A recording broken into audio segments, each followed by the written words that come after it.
of the Great British Entrepreneur Awards and also involved in the national rollout of the Startup Awards National Series. And we've been running a series of webinars to really help startups with challenges that they might be facing in their business and to introduce them to some incredible inspirational founders who have been there, done that, and got the t-shirt in many instances. I think there might be a few sore heads joining us on today's call because many of you were at the Great British Entrepreneur Awards last night. But I'm delighted today to be welcomed by Shan Hanif and Christian Facey to talk to them about raising investment, their experiences, their pearls of wisdom, maybe things that they might have done differently, and observations that they've had along the way. I'm going to give you both a very brief introduction, but then I'd love to hear the story of yourselves from you personally. Shan Hanif is the founder and CEO of Genflow, a brand creation and management service for social media influencers, creators, and YouTubers. Genflow seeks to elevate influencers to their full potential as entrepreneurs, giving them the freedom, creativity, and authenticity to turn their personal passion into a profitable direct-to-consumer brands. And we've got Christian Facey, who I must first congratulate for becoming and winning a Great British Entrepreneur Award last night, who is a former Facebook science partner and Google agency strategist, whose passion for both games and music led him to found AudioMod after years of developing his founder skill set. So I've given you a very, very brief introduction both here, and I know that there's so much to your stories, and your businesses. So I'd like to start by actually hearing it sort of from the horse's mouth, a little bit about what your business is about and how long you've been running for, and just a bit of an overview. Christian, can I come to you first? Yeah, sure. So I'll give you the short version because it was a baptism by fire, right? So basically, I managed $100 million at Google, really taught myself how to sell to the largest agencies, and I got a lot of good experience from Google. I then crossed over to Facebook to become a science partner. So what that means is measuring the true value of ads and how someone is influenced along a conversion funnel. It isn't as creepy as it sounds. It was a bit of a mixture of a sales, science, and engineering role in order to achieve that objective. I've actually got a PS5 behind me. I'm a massive gamer. I can't really game that much anymore, scaling AudioMod. But what I did during my career is I started teaching myself how to code and make my own games. And I'm a massive hip hop and jazz, like lo-fi music fan. And I've been producing that on and off since I was 14. Again, can't really do it so much these days. And I started streaming my own music into the games I was making as I met Wilfred. Wilfred's the co-founder and CTO of AudioMod, ex-engineer of Google, JP Morgan, and Goldman Sachs. And we basically stumbled upon audio ads because we wanted to intermingle the audio ads and the music together, but then we pivoted just to audio ads because we saw that it was a multi-billion-dollar opportunity. No one had attempted to do this before we did.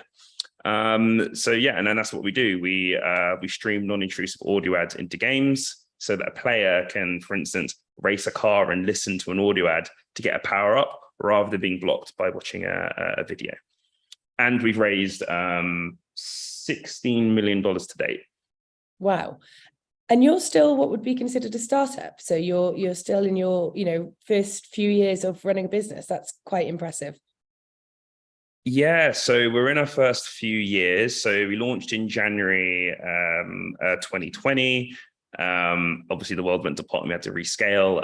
But yeah, we're still in our early phases. We're in that interesting phase where we're scaling to a scale up essentially. So we've made a 7-figure ARR. We've got the Series A, and now we're looking how to scale to high 8-figure ARR to get to our Series B. Fantastic. Thank you, Christian. And Shan, you've I believe you launched Genflow in 2016. Is that right? Yeah, I know that's right. Look, I'll give you the quick story.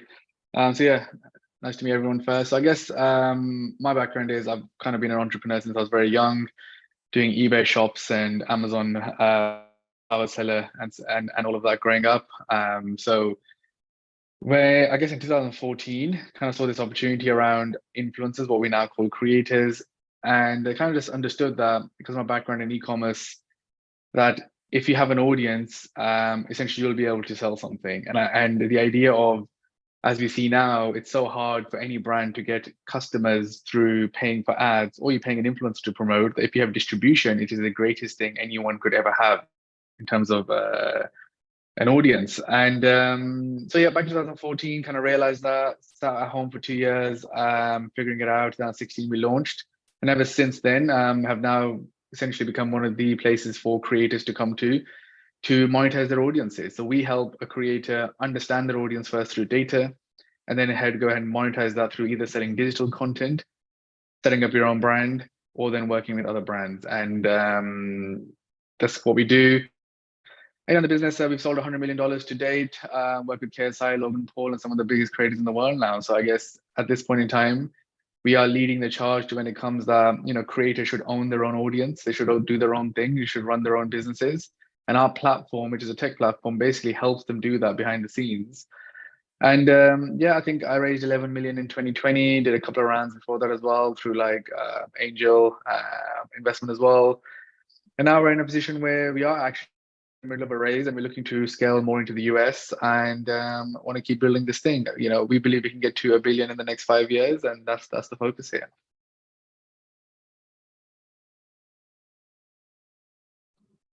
Oh, Francesca, I think you're on mute. I was on mute. As you both know, from involvement in our awards programs, we're about more being a community and seeing where we can help and signpost people rather than just giving out awards. And it's probably no surprise at all that the number one thing that we're always asked about is raising investment. People want advice. People want to be signposted. They want to hear from people who've got the sort of the war wounds and the scars. And I guess to take it right back, and I'm sure there'll be some audience questions feeding in, but when did you, when in your journey did you know that it was the right time to raise investment? And when it's your first investment raise, how do you approach that? Because I think what I often find in the community is that, as entrepreneurs, there's no rule book. We're sort of learning as we go along, and it's quite intimidating for that sort of first investment raise. And Christian, I'll come back to you first on that. So the first raise is always the hardest. And when it comes to, because I've had a lot of founders reach out in terms of, it's the struggle, right? It's really, really hard to get that first money. And a lot of founders will, think that they should give up. It's taking a little too long. I mean, some of the founders that I've heard that ended up, selling to Unity, for instance. One of our advisors actually was in that business, and it sold to Unity. And it took them 6 years to get the first raise, and then it just took off like a rocket ship. So it's always going to take longer than you expect, and accepting that and putting a time frame. You want to raise in a couple of years, like you read that, or was it, these founders out of Silicon Valley raising 10 million in a week. Like, it's just not going to happen in most cases. So accepting that, and that you will fall and you will have to get up again and again and again, is a good mindset to have, because it's hard. The second thing is when it comes to the vision. So AudioMod raised its first $1 million making $1 a month. And one thing I tell a lot of people is if you have seen that something is possible, it is possible. The reason that we tried to raise on such little MRR is that I went into this, I call it like VC school. It was a pre-accelerator hosted by the NDRC out of Ireland. Amazing course. And there was a founder there that raised 2 million euros for HR software, making $200 a month, next to no revenue. Then you read up about these founders in Silicon Valley, zero revenue, raise money. So it's possible. And the way that we did that is you have to prove that if you can make £1 a month, you've got a really big addressable market. Those markets are growing in double digits. So if you capitalize a small part of that market and have a growth plan, not what you're going to do in 2 to 3 years time, where are you going to be in 8 years time? You're going to be $1 billion company. You're going to be like whatever size company it is. Pitch that big vision. As I also say, like pitch like an American, pitch the big vision, not the small amounts of revenue you're going to make in your first 2 to 3 years.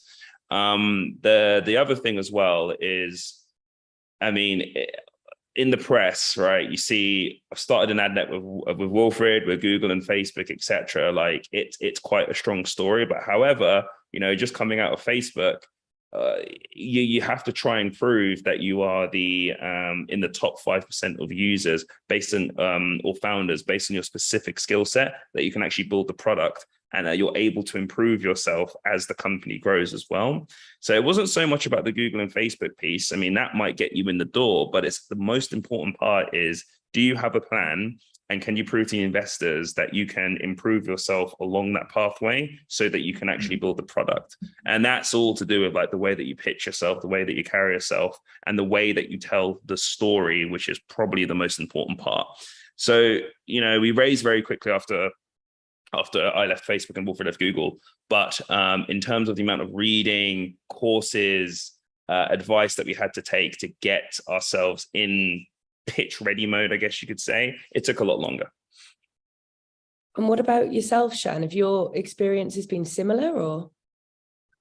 I think mine was probably more, I would say, bottom up for sure. So back in 2016, I had this idea of helping, then influencers. I used to help influencers with their own brands.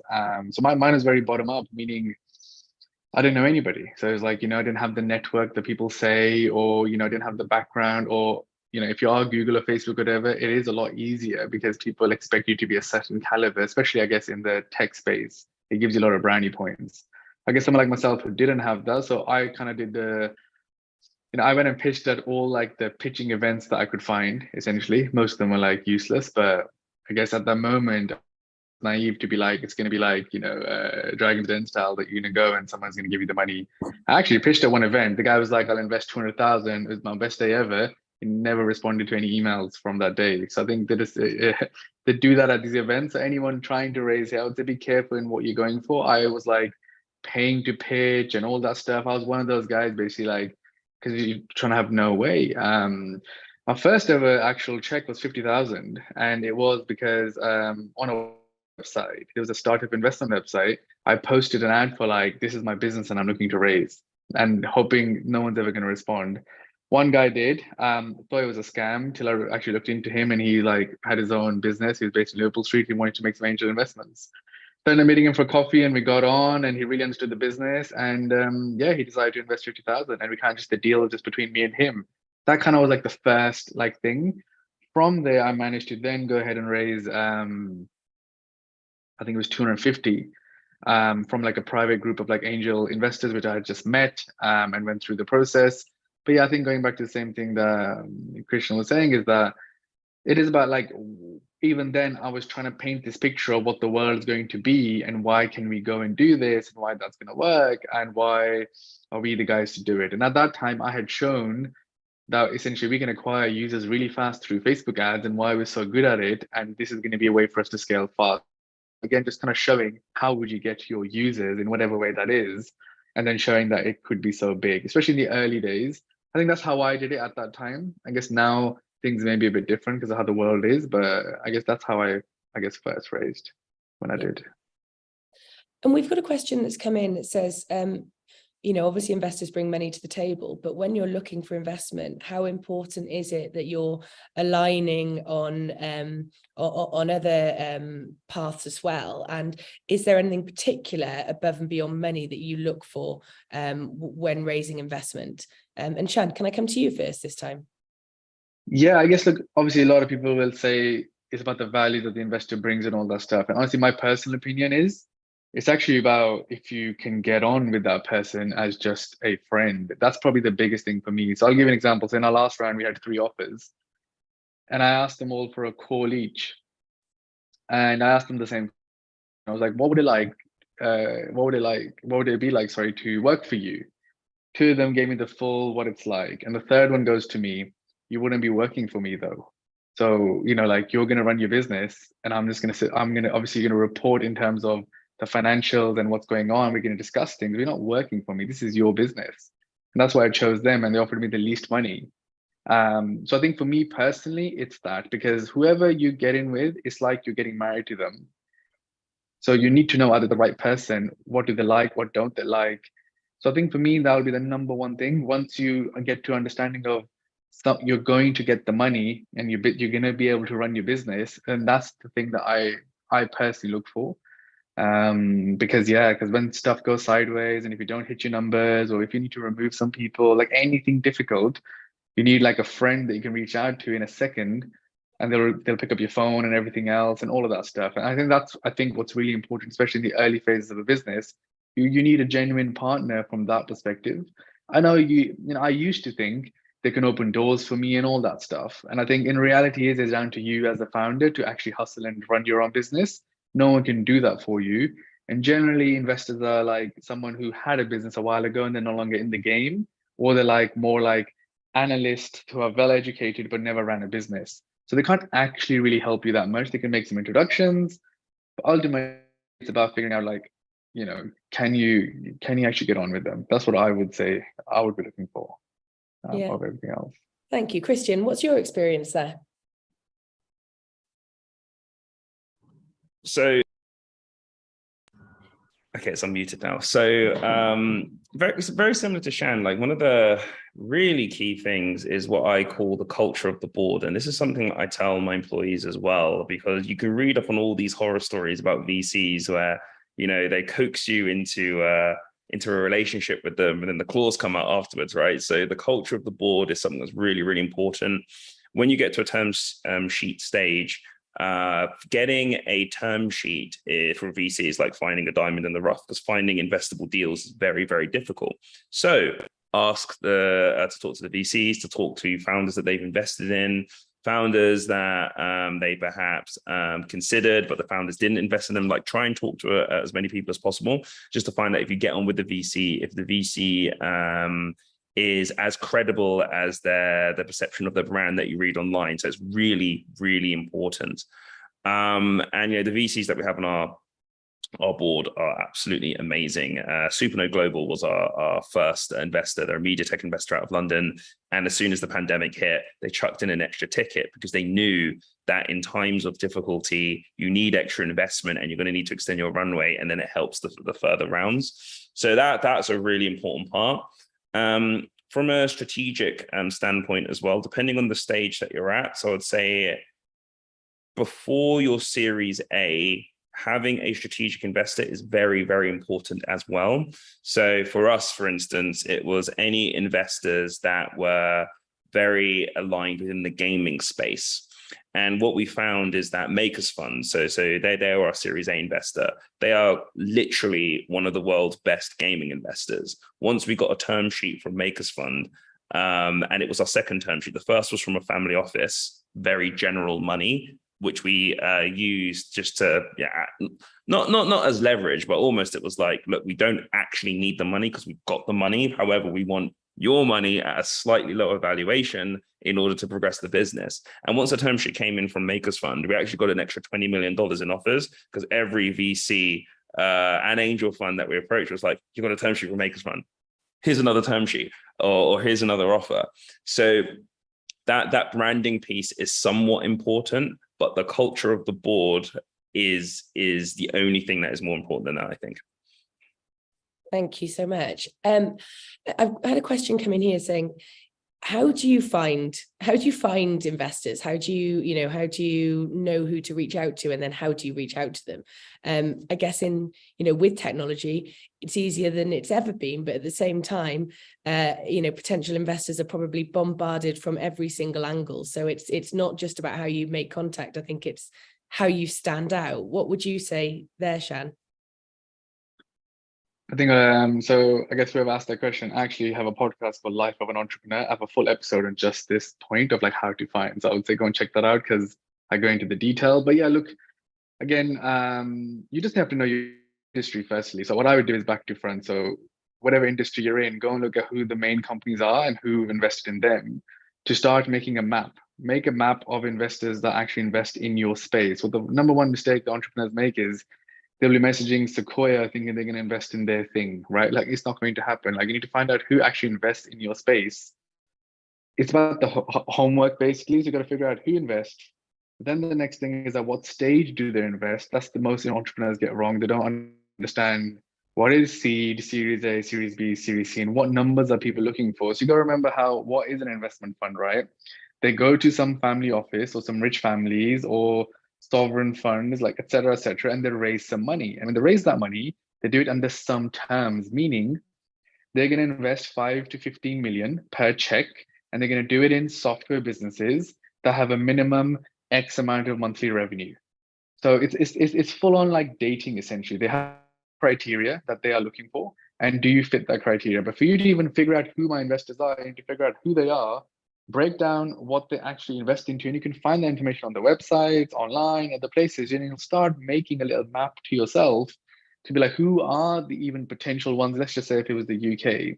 So I know in my head now who are the consumer VCs, meaning they invest in direct to consumer brands, or who's the software guys, and who are the people will invest in something fast growth and higher valuation. So you got to understand the actual thing. I think a lot of people are just hoping for some rich person to come along and just give them some money, which is just not how it works. You have to figure it out. I guess no one's really educated in how actually you raise money, investments, and the whole world of that. It's not something you're taught. So I think for me, honestly, then if you want to, other simple things would be these websites like AngelList and other places we can go and search. You can search for sector, firm, criteria, and trying to find people. So I guess, again, you just got to sit and start researching to build who's out there, and then start working on how would you get to them, which is a separate thing, I would say. Thanks, Shan. Christian, would you agree? Yeah, absolutely. I recommend, and I pretty much recommend this on every single podcast. I'm not endorsed for this book, by the way, but I should be, is Growth Hacker Marketing by Ryan Holiday. Something that I read to help the company pivot out of the pandemic, and it worked very successfully. It's the whole idea of trial and error using very cheap, not very costly methods in order to help you get to hypergrowth. And everything Shan just said it hits the nail on the head. Another thing that I found, and I did this more in the earlier days. Now that AudioMod has a brand, I have my own personal brand now as well. Networking is a bit easier, and there's more inbounds now. But back then, networking through conduits. So one thing that I saw again and again is that as long as you can pitch yourself and your vision very quickly, very succinctly, and you have a good idea, it can enable you to get the attention of people that can get you into the right rooms. And this is what we did to close one of our first advisors to AudioMod, a guy's called Nzumbe U4DK. Experience helping startups raise over $200 million, right? And still advises us to this day. He was the AudioMod's first advisor. Back then, it wasn't even called AudioMod. And basically, once we got to a certain stage where we got the company story right and we were in pitch ready mode, we got access to his angel network, and we actually raised we got the first 60K, I think it was, in offers. The target was 300, we got 60. And then we went to a VC who saw that initial traction from all of these very smart people, and obviously we pitched quite well, had a very small but good initial team. And then the VC offered us $500,000 and then wanted to increase to 750 during the pitch process. So doing everything Shan said in terms of really understanding what VCs you're going for, almost like a sales pipeline of different verticals of VC, if you will. And then following this process and trying to get that initial traction from angels, which are out there for certain people that have gotten into those networks, that is definitely helpful. But again, read Growth Hacker Marketing, because there's all kinds of ways in terms of how you can get access to these kinds of people. Fantastic. Look, we've had a couple of questions come in, and I think I'm going to try and tie them into one. So, Christian, you mentioned then your personal brand. And so someone asked here, do you use your personal story during your pitch to investors? And then there's another question about pitch decks. So I'm guessing if we're talking about the initial pitch, how important are pitch decks, and what would be your top tip? And how much is your personal story included in that initial pitch? So the personal story, so the personal story is included in every single pitch. the way that I presented myself just now in terms of mentioning Google and Facebook, the hobbies, how everything links together, it took a while, a hell of a lot of trial and error to get the story that succinct, where it's like, okay, we've got a good idea. The hobbies are, again, I'm not trying to blow smoke. This is through trial and error, but cool hobbies combined with the passion, worked at Google and Facebook. All of that was orchestrated over, I'd say, over 60 pitches to get to the point where that is the pitch I'm going to use on every single VC pitch. When I meet VCs in person, it's succinct enough, and it works really, really well. So I would include that in every single pitch. I mean, beforehand, my personal story is about accelerators, things like that, and I got some very, very blunt feedback on how that's probably not how I should pitch myself. So yeah, I include the personal story in every single pitch, and you've got to refine that, include it first, because the VC is investing in the team. Yes, the idea will get you in the door the way that you build the idea, but a good idea is worth roughly 5%, and it's all about the team and how you execute that idea. And I've included, like, even in the Series A, which I've adjusted, it's not just myself and Wilfred as the founders, but I have very succinct profiles on our team of directors as well, because it's all about the team. So I'd say, yeah, that is one of the most important parts of the pitch, pitching your personal story and the team. Brilliant. Do you agree, Shan? Yeah, look, to be honest, yeah, 100% agree. I think in my pitch, if it was for fundraising, the first 3 slides are all about me, and then I tell the story to get to how I got to this business. So it has to be, and obviously, if I'm signing some of the biggest creators, even like, if that was Logan Paul, you're starting with the story always. People like people believe in people. Like, business and everything else is around you, but you are the business, but you're also not the business at the same time. You are you, and you got to sell yourself as the individual. People trust in people. Because I work with a bit more, let's say, like, I guess, more famous people who have to trust you. The only way to build trust is by selling your personal story and what you're about, so people like you. And people, once they like you, that's the connection. And from there, everything else just kind of rolls with it. And if you're good enough at, your business enough and the rest. So even in investment world, you have to have an impression on the person. If you had one goal in an investor pitch, it isn't to make sure you say the market size, the revenue, and all those little bits, because people can always ask those questions.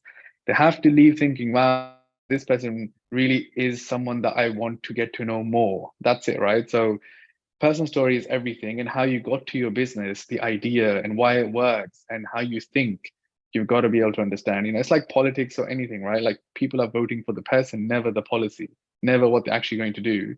So it's 100% personal brand driven. So I think even publicly, the more content you can create, everything, all of that stuff also now really helps. Obviously, I do that stuff.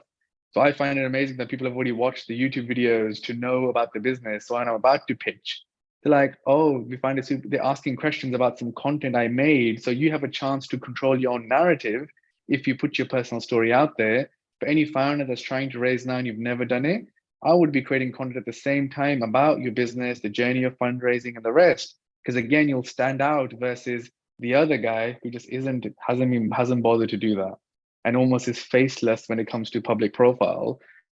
It probably has a professional CV and that's it. I would go as personal as you possibly can, like all the way.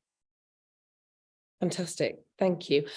And look, as entrepreneurs, as I think we've mentioned a few times, there's sort of no formal education. We're often sort of learning as we go, and absolutely, when we look in a rearview mirror, we can see the mistakes that we've made.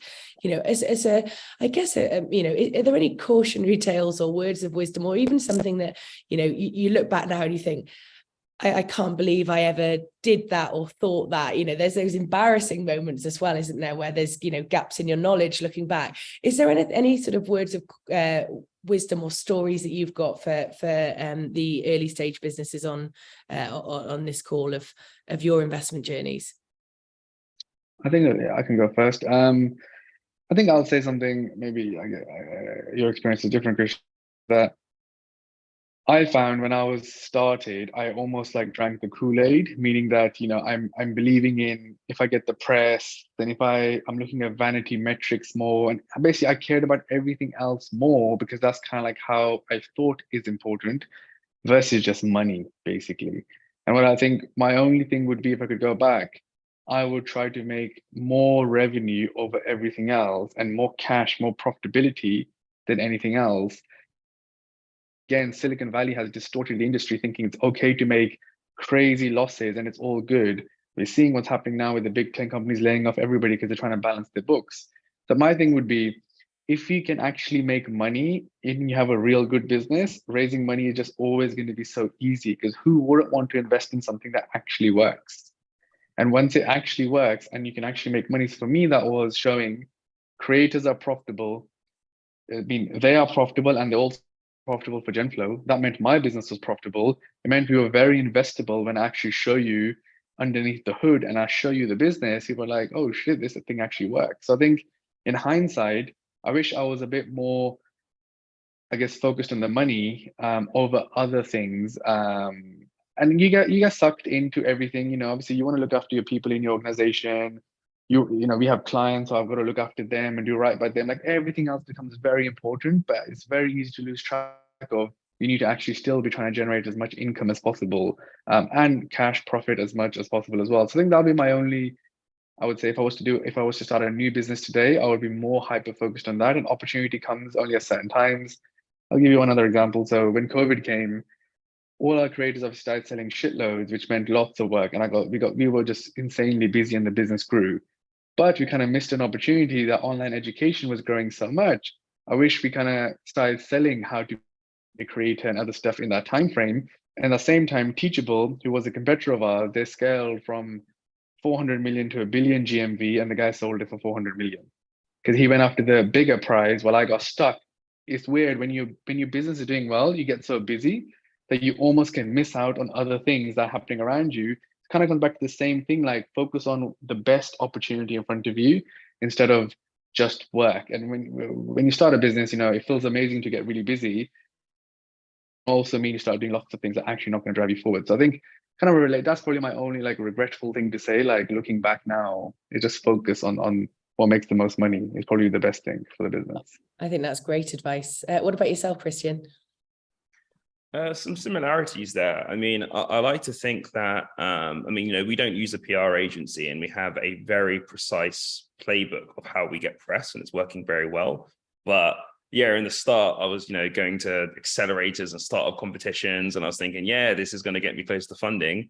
No, I should have concentrated on some really, really good advice that I got from a close friend of mine called Edward De Petrucci, previously raised within BT Ventures. And he was like, the way you need to raise is you need to concentrate on making the first pound, not how you're going to make your first 100K, which is very, very hard, by the way, but how you're going to make your first pound. And once I really concentrated on that, like, what do I need to get the first advertiser to spend literally a couple of pennies, and that penny runs through the whole ecosystem and then delivers an ad on the game, the minimum viable product? How do I make the first pound? Once we figured that out, that is what led to the first $1 million of investment, because Supernode Global that I alluded to before, they actually said no the first time because I didn't make the first pound with Wilfred. A couple of months later, when we activated the revenue test, that's when we really showed that we were the first movers in this whole market. The second thing is the business, as I mentioned, we thought we were actually going to make a music streaming into a game kind of business, like almost like Rocket League. And that we pitched the business models of the music streaming with the audio ads, etc. I mean, we were pitching like 3 to 4 different business models, which are actually different businesses, right? We're actually working on some subsidiaries now very related to music, but we met a guy called Sid Maefa. He works in Draper Fund, and he mentioned the only way you're going to raise is to split the business models, and that's when we pivoted directly to audio ads, and then we got the narrative straight on that specific business model. So outside of making the first pound, I wish much sooner we concentrated on a specific business model and a specific business rather than trying to pitch like 4 different ones. Thank you. Yeah, no, I think that so it's about having laser focus, isn't it? You know, I think that's overwhelmingly what's sort of coming across. And you've both talked about pitching events, and Christian, you mentioned accelerators. You know, how much have accelerators helped with your business growth, you know, in terms of access to people and expertise? You know, what was your experience been there? So I remember I went to the NDRC. It was a pre-accelerator. So it was literally like think of it as like a nighttime college almost, or a daytime college, where you would learn about pitching VCs, about decks, how the funding ecosystem really worked. That helped kind of dip my toe in the water as to entrepreneurship from the standpoint of trying to raise from VCs. However, you know, all the world's best accelerators that we tried to apply to, we didn't get into. I mean, I even applied, not many people know this actually, I even applied to The Apprentice to try and get access to Alan Sugar in order to get money. Like, I tried everything. I guess the pre-accelerator helped me get into a mindset of what my weak areas were, which was pretty much everything from the personal story to the business planning, etc. But at least I knew what the VCs were looking for. And then I had to reiterate. And I went through a lot of no's before I got that initial yes. So I guess you could say a pre-accelerator or an accelerator, depending on what stage you're at, how good the idea is, how in sync you are as a founder with what the VCs are looking for, it helped me uncover the weak spots. But there are other founders, for instance, where, you know, they got into the accelerators and, you know, they got the money and etc. It's a mixed bag in terms of whether that's a good or a bad thing, depending on, you know, the accelerator you join, of course. Yeah, I completely agree. Shan, what's your experience been? Have you ever been part of any of these programs, accelerators, etc.? You know, I haven't, but it was kind of by design. So I've been around them from like seed camp to like others.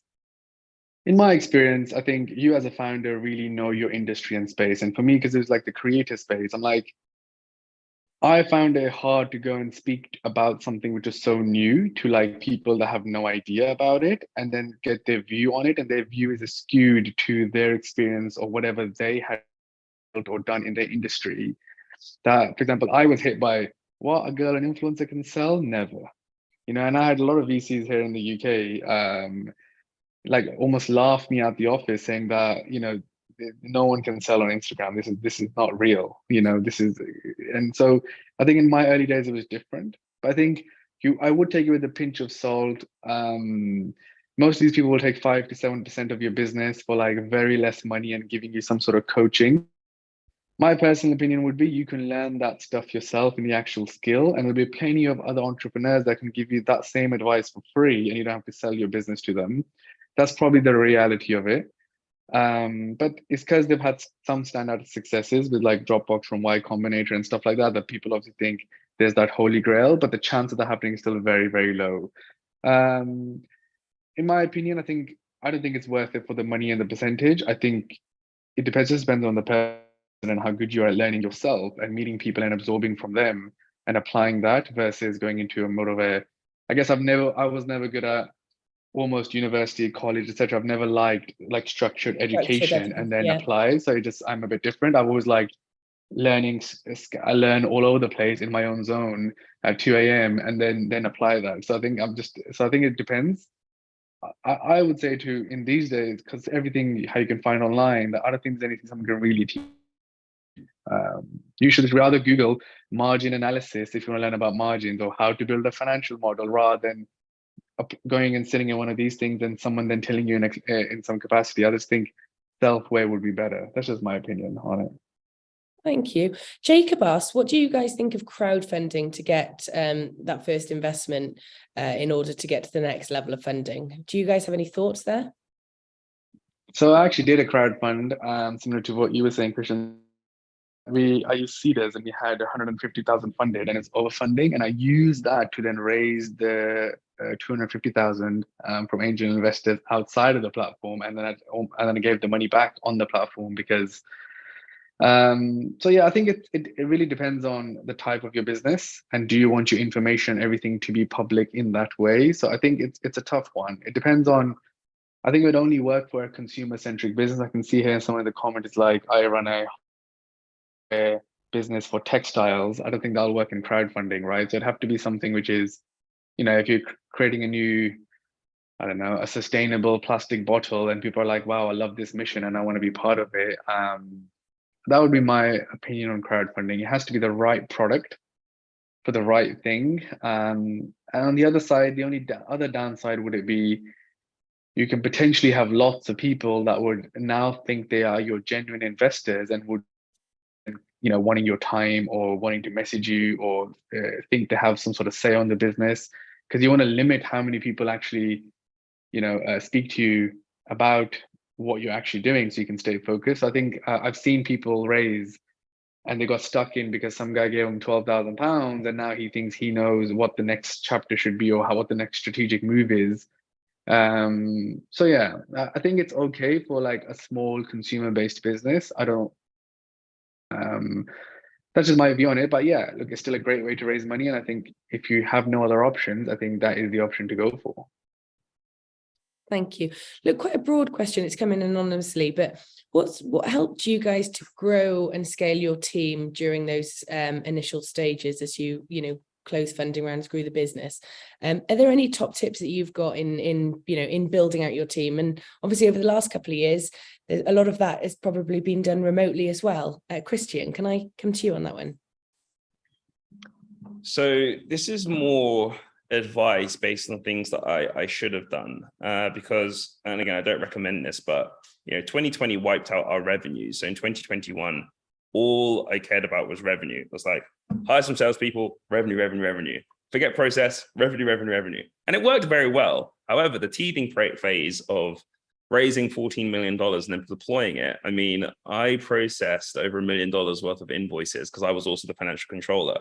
I wouldn't wish that on anyone. So just things like, making sure that you hire a head of operations and a head of people before you raise funding, or maybe as you're about to raise funding. Head of operations or your operational kind of go-to person is key. A head of people, probably when you get past around 10 people, 12 people, is what we should have done. So to scale the team, having someone in operations and someone in people is going to be really, really important if you hope to get past 30 people. But again, all different experiences, right? Like there are companies that have 300 people that don't have a head of people. There are companies that are, just 20 people that have an operations and head of people. So it highly depends, but that's the foundation that we needed. And we scaled from 12 people at the beginning of this year to just over 40 when the head of operations, head of people were installed. Yeah, it's about building those foundations. I think I'm taking from that. Shan, would you agree? I think it's in stages. So I think up to 30 to 40 people, it was very different because it felt like a team. When we went past 60 and now it's 110, that's where it got harder because a couple of things happen in the organization over time. So I think you have to have what I've really realized is you have some way of your DNA in the business and what you've actually achieved. What'll happen over time is someone new will join and they have no idea what you've actually achieved in this business to then understand why we do things a certain way. People will come with their experience and be like, oh no, but it should be done like this. We get that a lot because someone will join our business from a normal consumer background and they'll be like, your websites are run wrong. And it's like, no, the reason we do it like this is because we don't need to educate people. They already know the creator and the they're just coming to buy. So I found, I guess my advice for anyone scaling the teams is I would, as the founder, actually work on documents, information, sessions with the team on what makes us us. Obviously, Netflix are very famous for this. They created like a culture document. So we've kind of did a similar approach here. So actually, I think just being open and honest about what type of person would flourish in this culture and environment versus not. There's not a right or wrong answer. It's dependent on your business. So in our business, the truth is we work with creators UK and US. It does require you to be instantaneously available to respond because if a massive creator is wanting something, you have to be there. You can't just be like, guys, it's past 6 now. I'll speak to you tomorrow. Like it's just not in our industry. Like, if Logan Paul's messaging, you got to respond to him. It doesn't matter if whatever's happening, you have to respond. So I think it's creating that culture of understanding what is required in this business. And some people would love that. So I think what I've started doing a lot is in the interview process. And I think have a real process of interview and onboarding is the other thing I guess I realized after the fact. Firstly, through use of software, and then just really focusing on, I always do the final interview for every single hire. And my only job is just figuring out, do they fit the culture? And I openly say it, that working here is going to feel like X, Y, Z. You know, we don't care about job titles. We care about what we're actually going to achieve, etc. If you're here to think this is the next step in your ladder, then you're going to go to another job, then another job, then just don't work for us. Like, you know, so it's just being clear of this is what we do, this is how we are. Then you attract those people to you naturally. Probably my hiring, I guess, top line of the hiring would be. Fantastic. Thank you so much, Shan. Look, we're really close to sort of time on this one, so I'd love to hear from you just before we sign off. What's next for AudioMod? And then I'm going to come to you, Shan. So, you know, what's on the horizon, Christian? So right now, what we're doing is we're executing our global expansion. So New York is next on the cards. Then we're going to start looking at Miami to manage our advertisers in LATAM. And then we're looking at other geos. So really, like this year was about setting up our growth stage deals, of which there are many, and hiring all of the key directors needed in order to scale all the individual parts of the business, from people to finance, operation, gaming, partnership sales, ad sales, etc. And our R&D lab, which is based in Abu Dhabi, which is where I'm calling from now. So yeah, it's going to be a year of global scale and activating our growth stage deals. So it's going to be a busy 2023. It certainly sounds it. And Shan? Yeah, I guess, look, with everything that's happening, the creator economy is now here. You know, now there's 200 million creators on the mega creators, which is creators that already earn $100,000 plus. So yeah, what's next for us? Honestly, it's like we're trying to use as much tech as possible to make our operations as hands-off as they could be. And that's just going to allow us to scale and operate faster. And overall, we're in the process of just building more US operations, because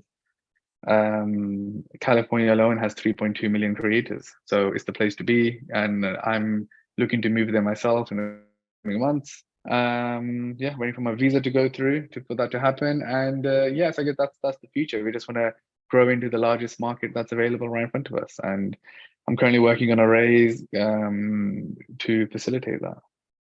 Fantastic. Well, look, it's been an absolute pleasure speaking to you both this morning. As I mentioned, we're completely thrilled to have you as part of our community and to help to support and inspire next generation of startups, and also celebrate your successes. Thank you so much. Really appreciate it. And goodbye. Have a good rest of the day.